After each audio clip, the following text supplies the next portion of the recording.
皆さんごきげんよう、上川薫です。今回取り上げる話題は、中国の情報工作戦が完全に失敗しましたよという一つの事例を取り上げていこうと思います。この話題は新型コロナウイルスの起源をめぐる問題です。中国側はこの問題に対しては、中国が発祥ではない、起源ではない、そして武漢のウイルス研究所がその発端となっているわけではないといった具合にして、欧米側からの責任追及に対しては全てを否定するような行動を取り続けています。今回取り上げるニュースというのは、そうした中国側が全否定するにあたって、海外の生物学者の言葉を引用する形で欧米を批判したというニュースなのですが、その批判の根拠とされている人物が実は全くの架空の人物ですよということが指摘されている、そのことについて取り上げる記事です。一体どのようなことが起こっているのか、それでは記事を見ていきましょう。スイス、中国偽ニュースに異例の批判、架空の学者引用。在中国スイス大使館は、中国メディアが新型コロナウイルス報道で架空のスイス人生物学者を引用して偽ニュースを流していると指摘し、削除を求める声明を発表した。声明は大使館のツイッターで12日までに発信された。世界保健機関 WHO が求める新型コロナの起源調査に疑義を示したウィルソン・エドワーズという人物について、存在するなら会ってみたい。これは偽ニュースだろうと明記。スイスでは同名の住民登録はないとしている。このウィルソン・エドワーズという人物は、中国国営中央テレビの国際放送 CGTN、人民日報系の英字誌グローバルタイムズなどに登場した。WHO が7月、中国でウイルス起源をめぐる追加調査の実施を提案したのを受け、Facebook や Twitter で WHO の独立性に懸念を提示したと報じられた。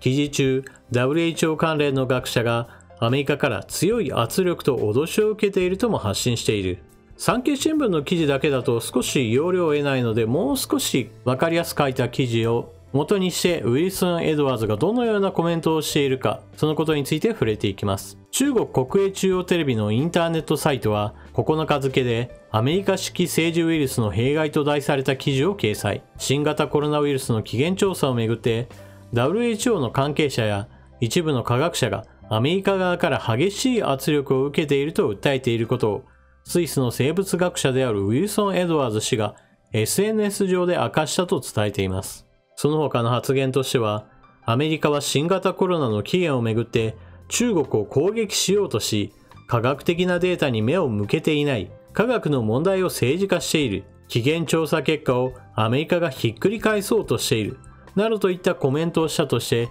中国のメディアが報じています。というわけで今回の記事というのは、中国の情報工作戦のその根拠となっている人物が全くの架空の人物であった可能性が極めて高いというお話でした。スイスの学者がこんなことを言っているよという言葉を利用して中国としては欧米批判を繰り広げることをしていたわけですが、スイス大使館からいやいやそんな人我が国にはいませんよとはっきり言われたわけですから、これほど恥ずかしい話はないと私は思います。というわけで、ほぼほぼ架空の人物、誰かが作り上げたキャラクターに過ぎないなということを前提にしていますが、この人物がどのようなことを Facebook に投稿していたか。まず第一に、WHO に知人がいて、その知人がまさに新型コロナウイルスのその起源調査を行うにあたって、アメリカ側から強い圧力を受けている。そして、中国が起源だと改ざんするように言われているんだ。こんなひどいことはないという具合にしてアメリカ批判をしていたというのです。しかし先ほども述べたように、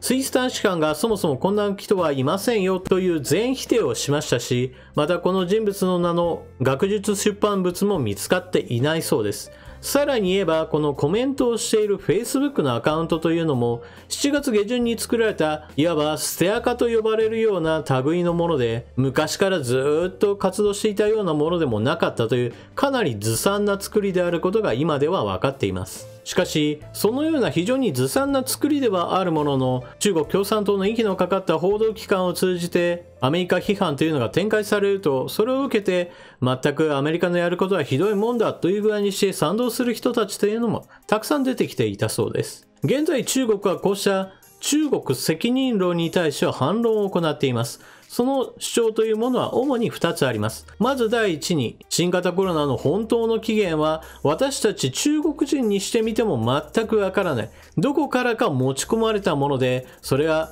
武漢でたまたま感染爆発してしまったのだという一つの説です。この説には少しだけ補足があって、中国はもしかしたらイタリアが起源かもしれないな、何しろ欧米の調査で新型コロナはもうイタリアで一番最初に見つかっていたかもしれないんだからといった話などもしています。そして第2の説というのが、もともと新型コロナウイルスというのはアメリカの研究所で作られたもので、そのウイルスというものが武漢で開かれたスポーツ大会、軍人運動会で中国に持ち込まれたのだ。その時に世界各国の軍人が集まっていたものですから、そこで感染が広がり、そして潜伏期間を経て世界中へと拡散したのだ。だから武漢で感染爆発が起こったその直後においても、アメリカで大きな感染爆発が起こったのではといった話などもしています。これら中国の主張というのは特徴があります。その第一のポイントとしては何といっても、中国に責任はないといえば責任を他に投げ出すような説だということです。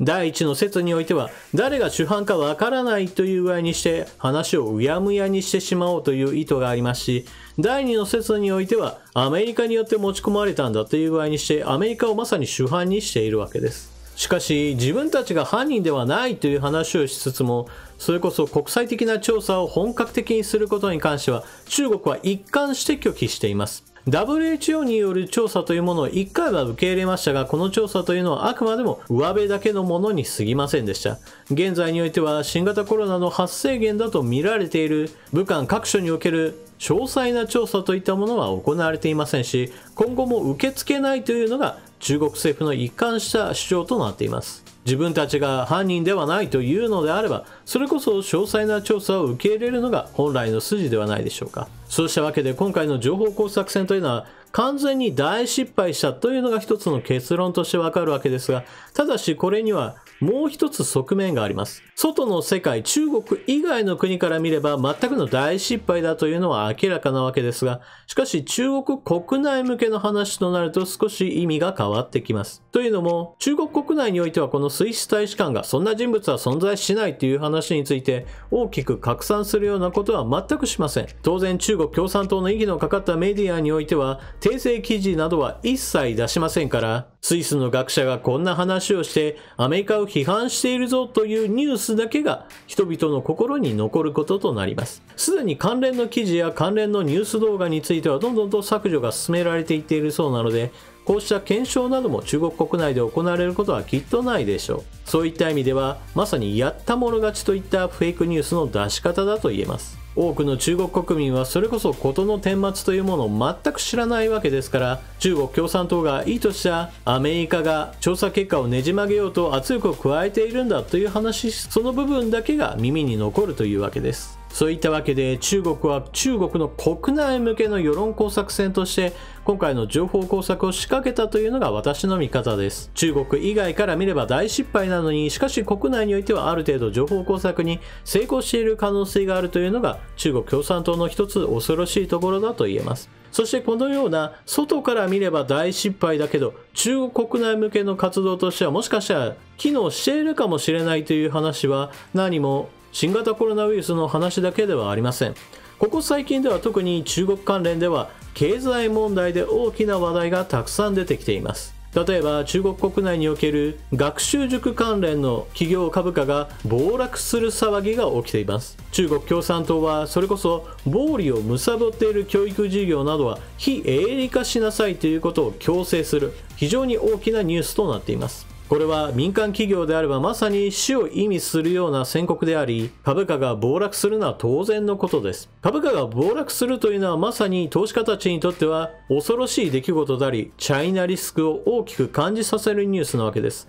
そのため関連の企業は一気に株価が暴落しますし、また中国市場に対する投資意欲というものも大きく減退するわけですから、外資が引き上げる行動にもつながり、これはまさに外から見れば大失敗な政策だと言えます。その他教育関連以外にもゲーム関連事業に対してもゲームというのはまさに人々の心を蝕む麻薬的な事業だといったような批判なども繰り返されています。これなども当然のように関連の企業に対してどのような強い規制が入るかわからない。そういったことから中国関連の企業に投資することをためらう、すでに株を持っている人たちが売り払うといった行動へとつながる出来事です。こうした動きというのも傍から見れば大失敗なわけです。当然のように経済的にはマイナスにしかならないですから。ところが今回のニュースと一つ共通しているのは、そういった経済的な話を抜きにして中国国内の世論工作、世論醸成のために行っている政策かもしれないという面はあるのです。例えば中国においては教育費というものが暴騰しています。ですから国民の中にはこのような子供を育てるのにものすごいお金がかかっている状況の中において子供を産み増やせと言われてもそんなのは無理に決まっているじゃないかという不満が溜まっているわけです。そして中国共産党はそれらの教育事業に対してこいつらは暴利を貪っている、国民を搾取しているひどい奴らだというレッテルを貼ることによって彼らを成敗するという一つのポーズを取ったわけです。これなどはまさに経済的な話ではなく国民に対するいわゆるポピュリズム政策だとも言えるのです。といった具合にして今回の動画としては主題がそれではないのでいずれ別の動画で語ることもあるでしょう。何にしても今回の話にしても先ほど述べた経済的な話にしてもどちらもそうなのですが彼らにとって大事なのは対外的な話でもなければ経済的な話でも優先されるわけではありません。彼らにとって一番大事なのは結局のところ中国共産党の支配をいかにして続けるか、そして中国共産党の支配力を高めるためにはどのようなことをすればよいのか、そういったことが一番の中心にあってそのためにはあからさまな失敗な情報工作であってもそれをいとわずやるし、またそのためには経済的なマイナスも全く気にしないといったような多くの人たちに理解されないような行動に打って出ることです。そしてそのようないわば民主主義国家においてはまずできないだろうなということができる、そのようなことがかえって中国の不気味さとそして脅威でもあると私は考えています。あなたは私の話を聞いてどのようなことを思われたでしょうか。ぜひともコメントしていってください。それでは動画最後までご視聴いただきありがとうございました。チャンネル登録していない方はぜひともチャンネル登録を。そして次の動画でまたお目にかかりましょう。またね。